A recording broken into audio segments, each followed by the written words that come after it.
بسم الله الرحمن الرحيم ويسألونك عن المحيض قل هو أذى فاعتزلوا النساء في المحيض ولا تقربوهن حتى يطهرن فإذا تطهرن فأتوهن من حيث أمركم الله إن الله يحب التوابين ويحب المتطهرين نساؤكم حرث لكم فأتوا حرثكم أنى شئتم وقدموا لأنفسكم واتقوا الله واعلموا أنكم ملاقوه وبشر المؤمنين صدق الله وصدق رسوله النبي الكريم۔ سورہ بقرہ کی آیت نمبر 222 اور 223 کی تلاوت آپ نے سماعت کی۔ ترجمہ سماعت فرمائیں۔ وَيَسْأَلُونَكَ عَنِ الْمَحِيضِ، اے محبوب صلی اللہ علیہ وسلم، وہ آپ سے خواتین کے مخصوص ایام کے بارے میں سوال کرتے ہیں۔ قُلْ هُوَ أَذًى، آپ فرما دیجئے کہ وہ گندگی کے دن ہیں۔ فَاعْتَزِلُوا النِّسَاءَ فِي الْمَحِيضِ، ان دنوں میں عورتوں سے دور رہو۔ وَلَا تَقْرَبُوهُنَّ حَتَّى يَطْهُرْنَ، اور قربت نہ کرو یہاں تک کہ وہ پاک ہو جائیں۔ فَإِذَا تَطَهَّرْنَ فَأْتُوهُنَّ مِنْ حَيْثُ أَمَرَكُمُ اللَّهُ، جب وہ پاک ہو جائیں تو پھر ان کے پاس جاؤ جیسے اللہ کا حکم ہے۔ ان اللہ یحب التوابین ویحب المتطہرین، بے شک اللہ تعالیٰ توبہ کرنے والوں کو اور پاکی حاصل کرنے والوں کو پسند فرماتے ہیں۔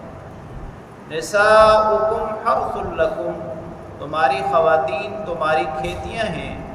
فأتوا حرثکم انا شئتم، اپنے کھیتیوں میں جیسے چاہے جاؤ۔ وقدموا لانفسکم، اور اپنے لیے طلب کرو۔ واتقوا اللہ، اللہ سے ڈرو۔ واعلموا انکم ملاقوہ، جان لو کہ تم نے اللہ کے سامنے پیش ہونا ہے۔ وبشر المؤمنین، ایمان والوں کو بشارت دے دو۔ خواتین کے مخصوص ایام کے بارے میں دیگر مذاہب میں بہت زیادہ افراد و تفریق تھا۔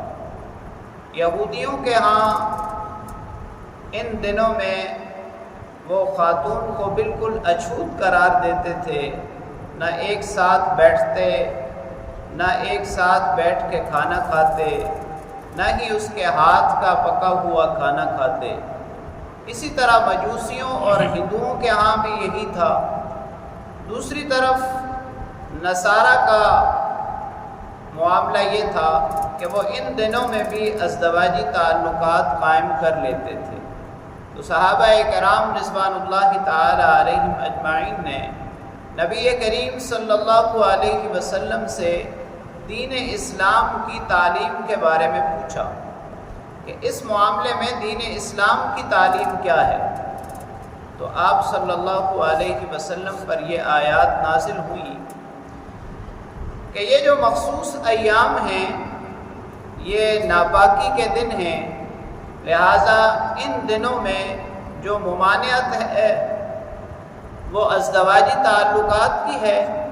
نماز پڑھنے کی اجازت نہیں ہے، روزہ رکھنے کی اجازت نہیں ہے، تلاوت کلام پاک کی اجازت نہیں ہے، اسی طرح مسجد جانے کی اور طواف کرنے کی اجازت نہیں ہے۔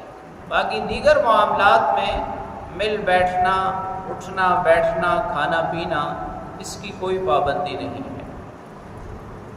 اور جب ان دنوں سے خاتون پاک ہو جائے تو اس کے بعد ازدواجی تعلقات قائم کیے جائیں۔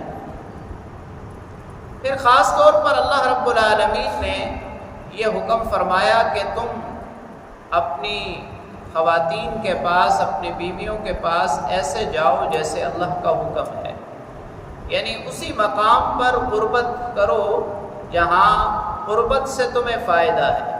تو پھر دوسری آیت میں خاص طور پر یہ بات بیان کی گئی کہ اللہ تعالیٰ نے نکاح کو مسنون قرار دیا، اس کی بڑی وجہ توالد اور تناسل ہے، یعنی اللہ رب العالمین سے اولاد مانگنا محض لذت کا حصول نہیں ہے، بلکہ اولاد کا حصول خاص مقصد ہے۔ تو لہٰذا اس مقصد کو سامنے رکھتے ہوئے قربت کی جائے، جس پر اللہ رب العالمین کی طرف سے اجر اور انعام بھی ہے، اور اس معاملے میں حد سے تجاوز نہ کیا جائے، اس لیے کہ ہر ایمان والے شخص نے اللہ کے حضور پیش ہونا ہے اور اللہ رب العالمین کے سامنے اپنے اعمال کی جواب دہی کرنی ہے۔ اللہ کریم سے دعا ہے اللہ تعالیٰ کلام پاک کو پڑھنے، سمجھنے اور اس پر عمل کرنے کی توفیق نصیب